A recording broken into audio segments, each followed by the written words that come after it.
buffet da lareira é muito diversificado. Muitas delícias estão esperando por você que não conhece ainda e também você que já é frequentador. Então agora a gente vai conversar com a Camila, que é a responsável por todas essas delícias que estão aqui à sua disposição. Camila, cozinhar é uma arte e você faz isso com muita maestria. Eu gosto muito de cozinhar mesmo e trabalhar aqui é muito bom. A gente prepara todo dia uma coisa diferente, outra, os clientes virem e aprovar o gosto, né?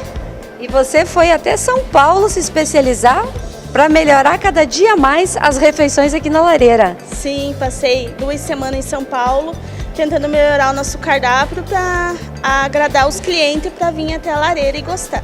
Então agora a gente convida todos vocês para virem aqui na lareira e provar todas essas delícias.